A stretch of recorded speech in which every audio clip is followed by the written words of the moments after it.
Hello everyone, स्वागत है आप सभी का मेरे यूट्यूब चैनल स्टडी वर्ल्ड 55 के आज के इस वीडियो में।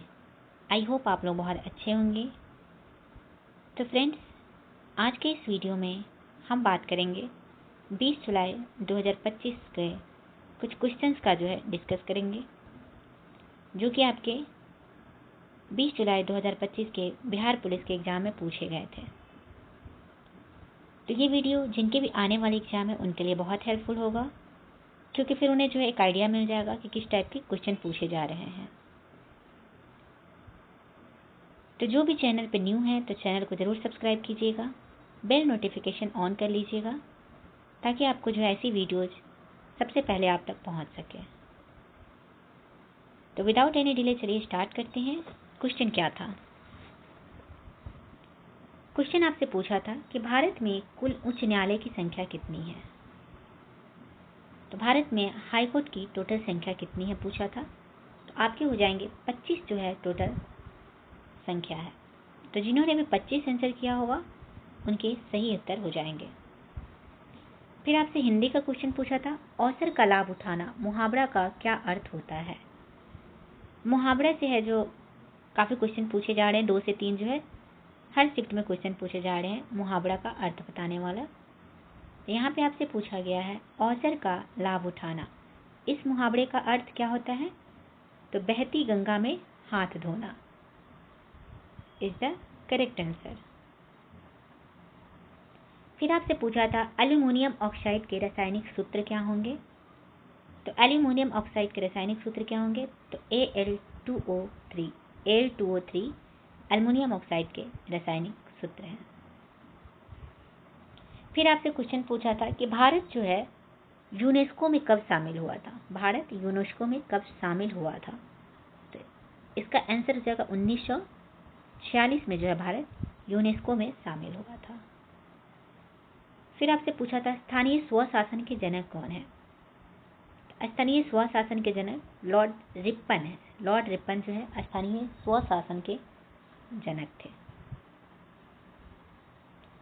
नेक्स्ट आपसे पूछा था कि 1936 के बाद बिहार के प्रथम राज्यपाल कौन थे। तो आपका करेक्ट आंसर हो जाएगा जेम्स शिफ्टन। 1936 के बाद बिहार के प्रथम राज्यपाल जेम्स शिफ्टन थे। एक और चीज़ आप लोग नोटिस कर लीजिएगा, हो सकता है आपके नेक्स्ट एग्जाम में पूछ ले कि आज़ादी के बाद यानी कि 1947 के बाद बिहार के प्रथम राज्यपाल कौन थे। तब हो जाएंगे आपके आज़ादी के बाद पूछता तो जय राम दौलत राम आज़ादी के बाद के प्रथम राज्यपाल थे।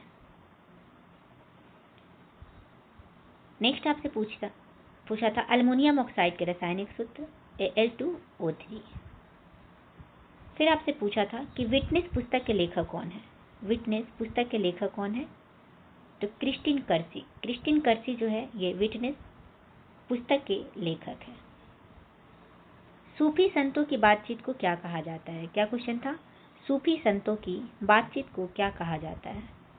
सूफी संत से भी आपके एग्जाम में हर एक शिफ्ट में एक क्वेश्चन आपको देखने को मिल रहा है सूफी संत से।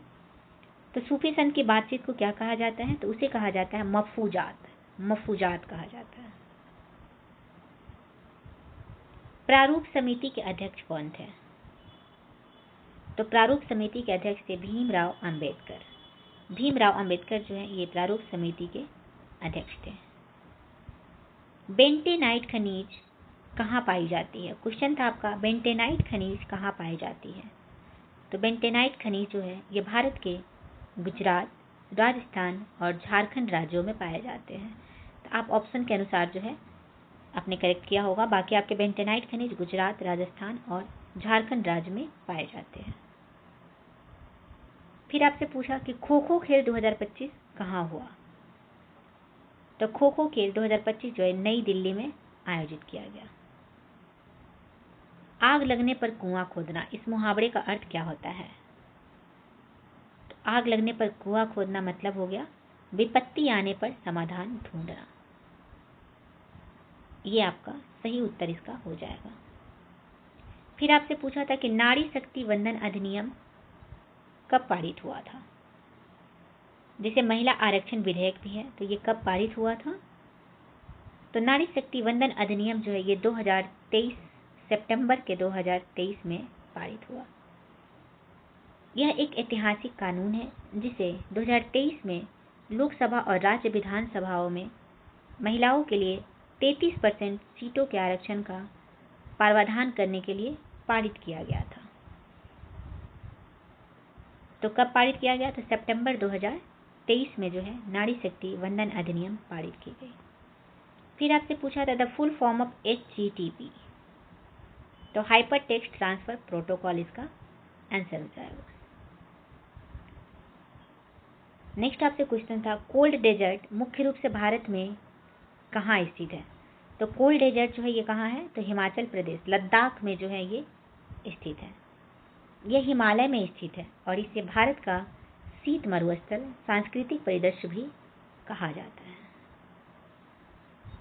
फिर आपसे पूछा था बांका जिला जो है में प्रसिद्ध उद्योग कौन सा है? बांका जिला किस उद्योग में सबसे अग्रणी है? बांका जिला जो कि बिहार में पड़ती है, तो यहाँ पे जो है कौन सा उद्योग सबसे फेमस है? तो हस्तशिल्प और हथकरघा उद्योग। हस्तशिल्प और हथकरघा उद्योग के लिए जो है बांका जिला फेमस है। फैक्ट्री अधिनियम किस वायसराय के समय लागू हुआ था? तो फैक्ट्री अधिनियम, कारखाना अधिनियम जो है 1881 ईस्वी में लॉर्ड रिपन जो है उस समय वायसराय थे। लॉर्ड रिपन के कार्यकाल में फैक्ट्री अधिनियम लागू किया गया था। फिर आपसे पूछा था कि अम्ल वर्षा के बारे में, तो अम्ल वर्षा मुख्य रूप से SO2 और NO2 जो है इसमें बनता है। तो अम्ल वर्षा मुख्य रूप से वायुमंडल में सल्फर डाइऑक्साइड और नाइट्रोजन ऑक्साइड के उत्सर्जन के कारण होती है। ये गैसें पानी, ऑक्सीजन और अन्य रसायनों के साथ मिलकर सल्फ्यूरिक एसिड और नाइट्रिक एसिड बनाती है। नेक्स्ट आपसे क्वेश्चन पूछा था कि बिहार में बरौनी रिफाइनरी किस देश के सहयोग से बनाया गया? तो बिहार में बरौनी रिफाइनरी जो है ये USSR यानी कि सोवियत संघ और रोमानिया के सहयोग से बनाई गई थी। नेशनल ग्रीन ट्रिब्यूनल NGT का मुख्यालय कहाँ है? NGT का मुख्यालय कहाँ है? तो NGT का मुख्यालय आपका कहाँ है? तो नई दिल्ली में। NGT की स्थापना कब हुई थी? तो ये हुई थी 18 अक्टूबर 2010 में अंडर NGT एक्ट ऑफ 2010। तो नेशनल ग्रीन ट्रिब्यूनल NGT का मुख्यालय नई दिल्ली में है। इसकी स्थापना 18 अक्टूबर 2010 को हुई थी। NGT एक्ट ऑफ 2010 के में जो है इसकी स्थापना हुई थी। इसके अंतर्गत बात करें कि NGT के जो है चेयरमैन कौन है? फिलहाल अभी NGT के चेयरमैन कौन है? तो ये है जस्टिस प्रकाश श्रीवास्तव जो है इनके चेयरमैन हैं। चलिए नेक्स्ट क्वेश्चन पूछा था हिंदी भाषा के लिए साहित्य अकादमी पुरस्कार 2024 किसे दिया गया? तो हिंदी भाषा के लिए जो है साहित्य अकादमी पुरस्कार 2024 गगन गिल को दिया गया। तो गगन गिल को जो है हिंदी भाषा के लिए साहित्य अकादमी पुरस्कार 2024 से सम्मानित किया गया। उन्हें यह पुरस्कार उनकी कृति मैं जब तक आई बहार के लिए जो है दिया गया है। इनके बुक का नाम क्या है? मैं जब तक आई बहार। नेक्स्ट आपसे क्वेश्चन पूछा था उपभोक्ता अधिकार दिवस कब मनाए जाते हैं? तो ये मनाए जाते हैं 15 मार्च को। पहला कृत्रिम उपग्रह कौन सा है? तो पहला कृत्रिम उपग्रह जो है स्पुतनिक फर्स्ट, ये पहला कृत्रिम उपग्रह है जो रूस के द्वारा छोड़ा गया था। अगर आपसे पूछ दे कि भारत का पहला कृत्रिम उपग्रह कौन सा है, तो भारत का आपका हो जाएगा आर्यभट्ट। आर्यभट्ट जो है भारत का हो जाएगा। और जो है पहला कृत्रिम उपग्रह, सिर्फ यहाँ पे पहला पूछा गया तो स्पुतनिक फर्स्ट जो है इसका आंसर हो जाएगा। फिर आपसे नेक्स्ट है, कितने राज्यों में विधान परिषद है? तो कितने राज्यों में विधान परिषद है? तो आंसर हो जाएगा 6 राज्यों में जो है विधान परिषद है। तो कौन कौन से राज्य में है? तो आंध्र प्रदेश में, कर्नाटक में, तेलंगाना, महाराष्ट्र,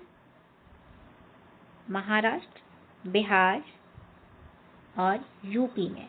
ये 6 राज्यों में जो है विधान परिषद है।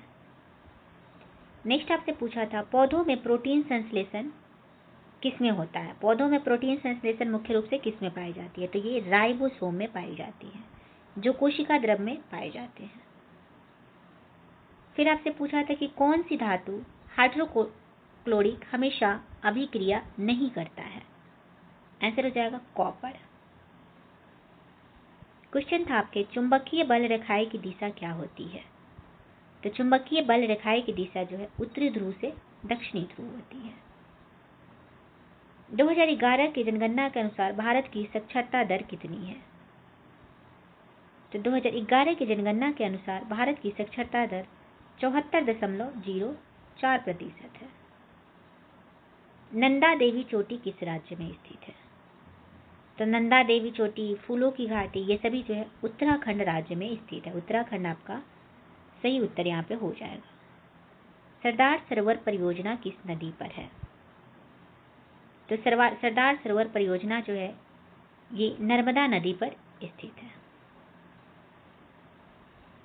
परम कंप्यूटर कौन सा है? सुपर कंप्यूटर कौन है? तो परम 1000 एक भारतीय सुपर कंप्यूटर है, जिसे centre for development of advance computing Pune द्वारा 1998 में विकसित किया गया था।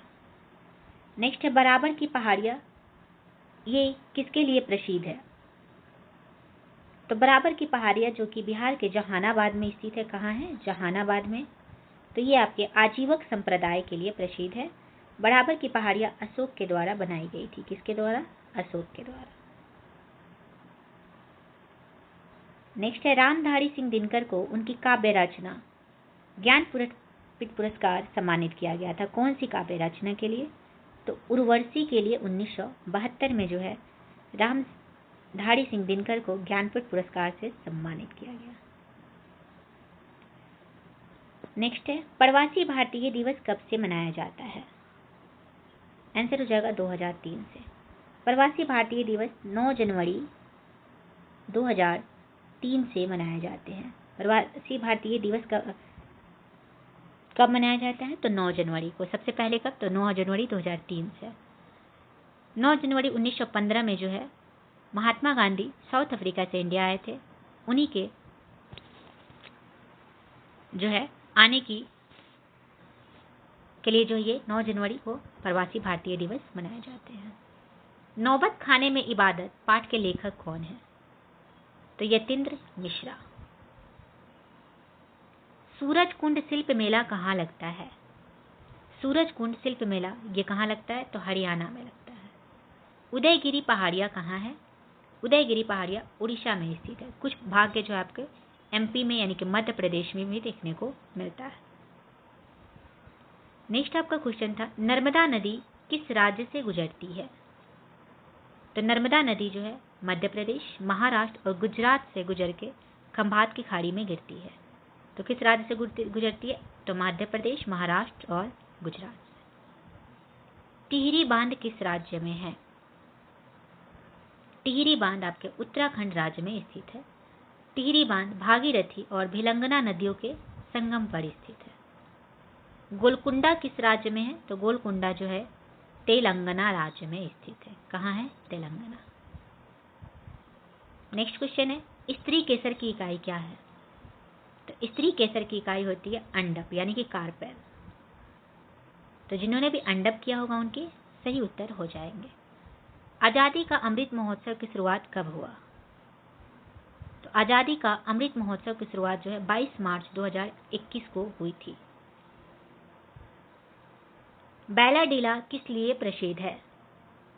तो बैलाडीला जो कि कहाँ है? छत्तीसगढ़ में है। छत्तीसगढ़ में बैलाडीला है। तो ये आपके लॉ एस्क हेमेटाइट के लिए जो है प्रसिद्ध है। हेमेटाइट के लिए। यूआरएल का फुल फॉर्म क्या होता है? तो यूनिफॉर्म रिसोर्स लोकेटर। तो ये रहे कुछ इंपॉर्टेंट क्वेश्चन जो कि आपके 20 जुलाई 2025 को बिहार पुलिस 19,838 भर्ती में पूछा गया था। तो आई होप आप लोग को वीडियो पसंद आया होगा। तो चलिए मिलते हैं नेक्स्ट वीडियो में। Thank you very much.